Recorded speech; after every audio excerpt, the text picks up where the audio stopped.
जितनी दिखने में सुंदर है ये डिश उतनी ही खाने में टेस्टी और हेल्दी भी है। इसे हम गोवा में शिरवड़े कहते हैं। इसे बनाने के लिए हमें चाहिए 1 कप चावल का आटा। अब हम 1.5 कप पानी उबालने के लिए रखेंगे। इसमें ऐड करेंगे हाफ टी स्पून नमक और 1 टीस्पून घी।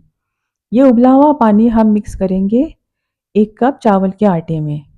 इसे अच्छी तरह से चम्मच से मिलाएंगे और 5-10 मिनट के लिए थोड़ा ठंडा होने के लिए छोड़ देंगे। अब 5-10 मिनट के बाद आटा थोड़ा ठंडा हो गया है। इसे अच्छे से गूंदना है। अगर आटा गर्म है तो हाथों को थोड़ा ठंडा पानी लगाकर इसे गूनें। इसमें बिल्कुल भी गुठलियाँ नहीं रहनी चाहिए। ये देखिए, अब ये आटा बहुत ही सॉफ्ट और स्मूथ हो गया है। अब हम लेंगे यह चकली मेकर। इसमें से जो नूडल्स वाली जाली होती है वो हमें यूज़ करनी है। इस मोल्ड को पहले घी से अच्छे से ग्रीस करेंगे ताकि हमारा डो चिपके ना। अब थोड़ा सा डो रोल करके इस मोल्ड में ऐसे स्लाइड करेंगे। देखिए, अब इसको ऊपर से लॉक करके ऐसे शिरवड़े बनाएंगे। देखिए कितने इजीली और स्मूथली बन रहे हैं। मैं आपको और एक करके दिखाती हूँ। देखिए, कुछ इस तरह से। अगर आपके पास केले या हल्दी का पत्ता नहीं है तो आप ऐसे इडली पैन को घी से ग्रीस करें और हम जैसे इडली बनाते हैं वैसे ही शिरवड़े बनाएं। देखिए, इस तरह से।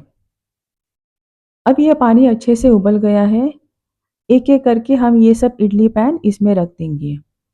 इसको हमें 7 से 8 मिनट के लिए मीडियम फ्लेम पे स्टीम करना है।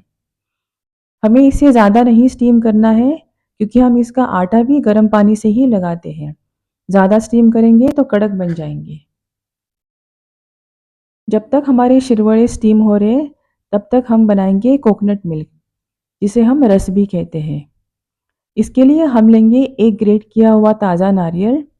इसमें हमें मिलाना है 1 कप पानी, 1 टीस्पून जीरा, 1 टीस्पून हल्दी, 2 हरी इलायची और हाफ टी स्पून नमक।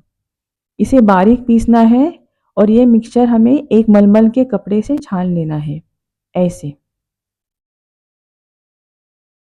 मैं इसमें और 1/4 कप पानी मिला के वापस एक बार पीस लूँगी और बचा हुआ कोकोनट मिल्क भी छान लूँगी।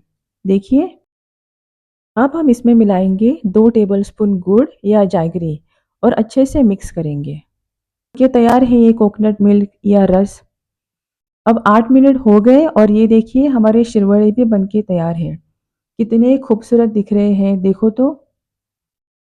5-10 मिनट ठंडे होने के बाद बस इसे हम थोड़ा सजाएंगे इस केले के पत्ते पे और एंजॉय करेंगे इस टेस्टी और हेल्दी रस के साथ।